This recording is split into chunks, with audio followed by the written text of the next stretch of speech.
Before I dive in today, I want to let you know that I'm teaching one of my free classes live on Wednesday, March 27th at 12 p.m. Eastern.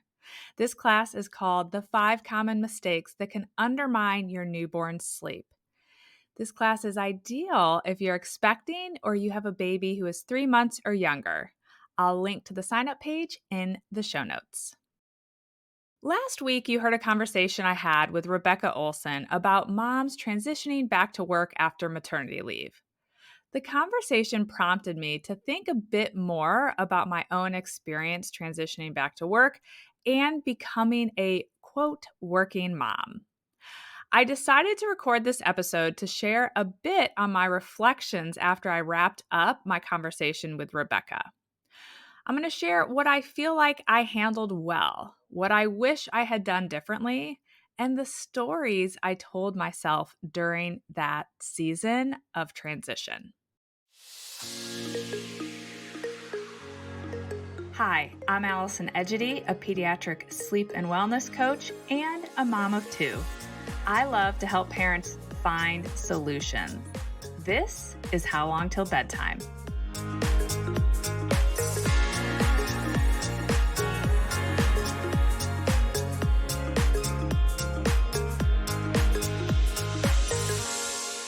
I had a traumatic delivery with my first daughter. And as I've talked about several times on this podcast, I struggled afterwards. I struggled with things not going according to plan. Things like feeding and sleep and just overall recovery while transitioning into this new identity of being a mom. I returned to work when Addison was 12 weeks old, and that's also when she started daycare. As I prepared to go back to work, I had a lot of anxiety about the idea of being away from Addison all day and missing her, or specifically missing milestones. But I have to admit that I did not actually have a ton of anxiety around relinquishing control or feeling that she wouldn't be cared for properly.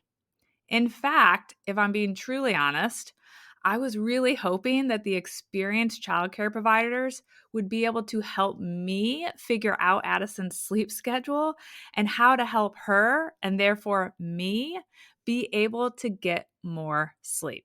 When I reflect on it now, I think I was overwhelmed with the feeling of failure.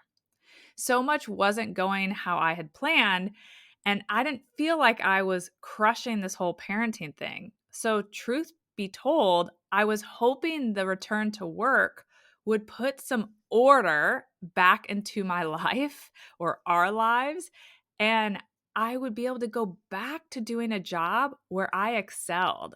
And when I was struggling, I think I needed that. And while I quickly learned that the typical daycare provider is not educated on the science of sleep and how to teach babies healthy sleep habits, particularly when they are sensitive and struggling, I have admitted before, and I will say it again, that going back to work did bring back a sense of normalcy for me.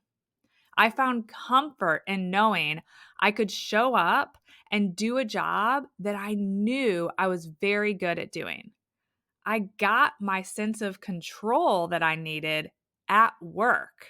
So I was actually okay with giving some of that up in the parenting department where I didn't feel like I was excelling.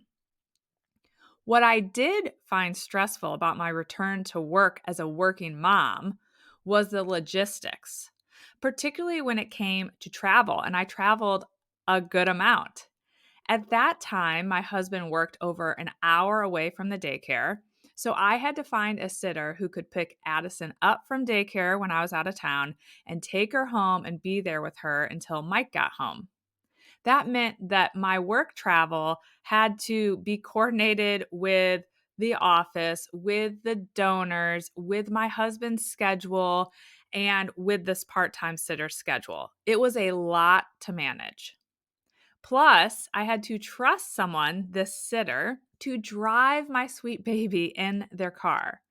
Giving up that control was the most stressful for me, even though in hindsight, Driving my daughter around in a constantly sleep deprived state should have worried me far more. But hindsight is 2020. After talking to Rebecca and reflecting a bit on that period of my life, I will say that I think I did a very good job communicating my needs to my manager as it related to how I wanted this working mom life to look and how I wanted it to work. I was clear that when I was in town, I would be leaving the office at 5 p.m. every day, which had not been the case before I had Addison. I also told her that unless it was a unique situation, I did not want to be away for more than 2 nights at a time.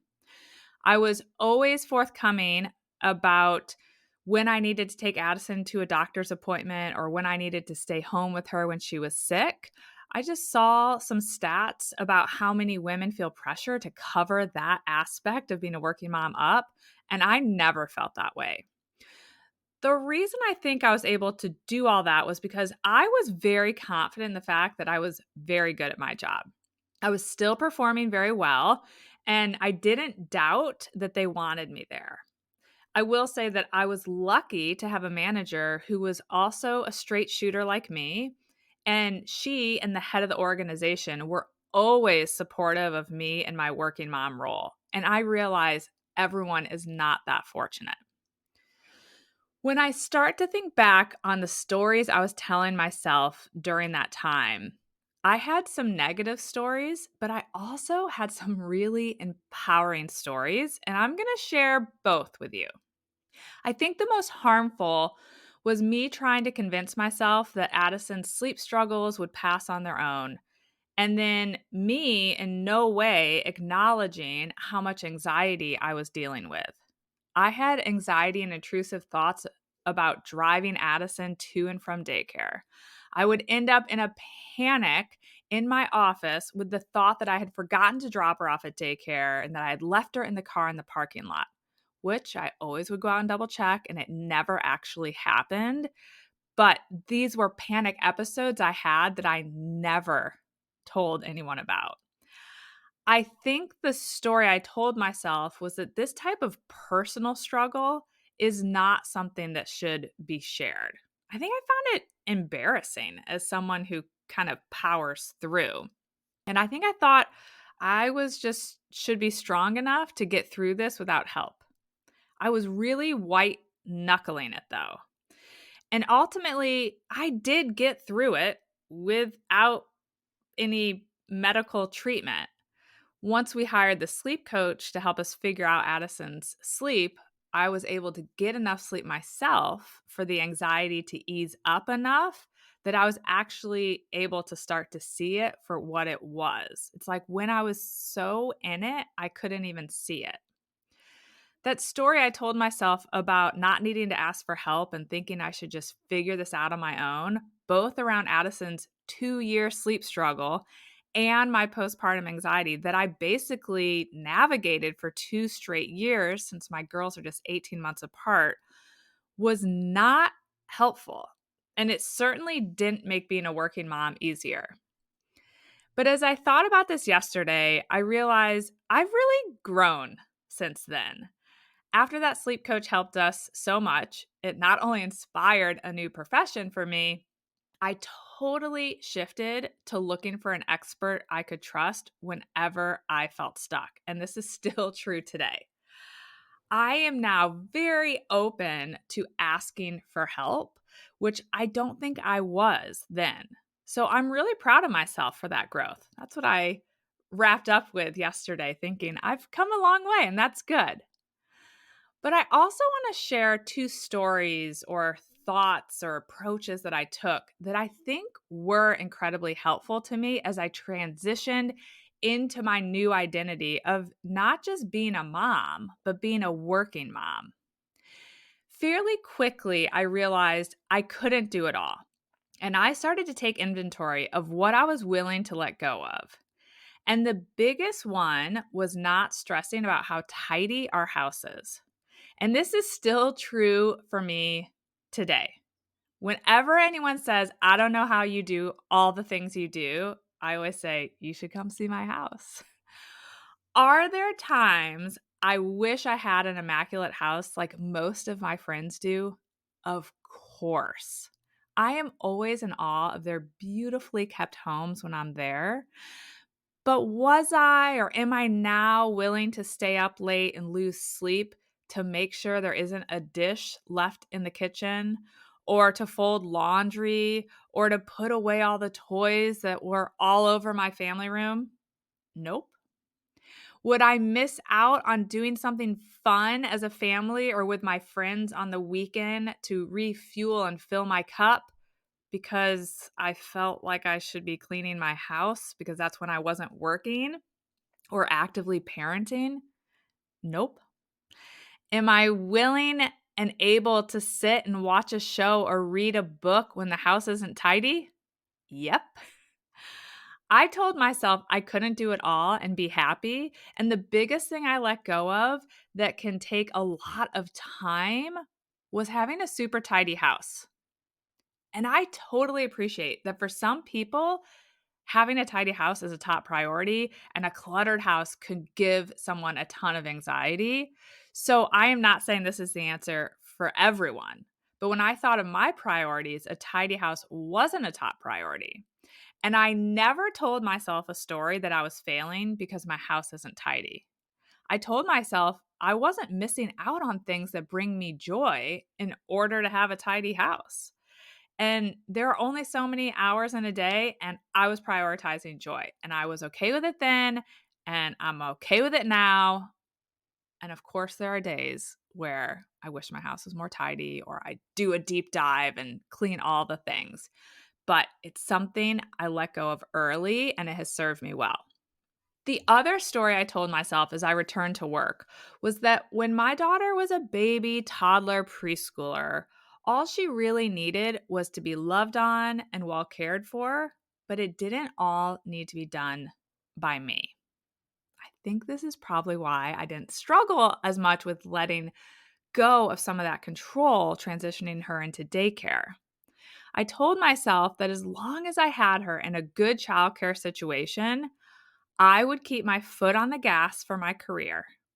And then when she was older and starting to have what I felt like were real life problems, I could scale back and be more present with her.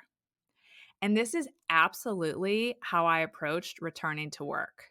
Yes, I did need to shift some things at work to find that right balance between being a mom and working. But for the most part, I confidently kept my foot on the gas, doing a job I really found fulfilling, and I did not feel guilty about that. I'm proud of myself for listening to my gut and coming up with that story because it wasn't the approach that most of my friends were taking at that time. Most of my mom friends were full time stay at home moms, and they often told me that what they wanted to do was be home caring for their kids while they were young, and that their plan was to return to work when their children entered elementary school, which was complete opposite of what I was thinking I wanted to do. At no point did I think they were doing the wrong thing. And some of them have, in fact, returned to work now that their kids are in school. But I am proud of myself for trusting my gut, what felt right to me, because I did continue to advance in a job that I loved. And my success totally set me up to be in a position to start to scale back as Addison entered kindergarten.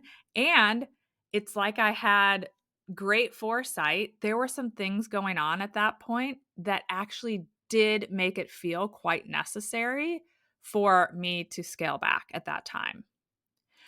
I share that story because I think it's important to remember that the story we tell ourselves that can be most helpful for us on our own personal journey as a working parent may not be the story that is most helpful or even accurate for another mom when it comes to her finding fulfillment and happiness in her identity as a mom and or as a working mom. I think it speaks to the importance of finding the stories that best serve each of us individually, that align with our values, priorities, and frankly, our gut on what our kids are going to need, on what we're going to need. I'll wrap up by saying that I think every mom's feelings, emotions, and goals when returning to work, if that's what they choose to do or that's what they need to do, are totally valid. And there is no right path or way to do it. There's no one size fits all plan for being a happy, successful working mom. All right, there you have it.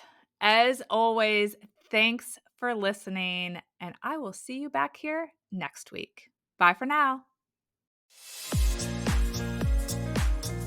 Thank you for listening to How Long Till Bedtime. To learn how we can work together to improve your child's sleep, please visit sleepandwellnesscoach.com.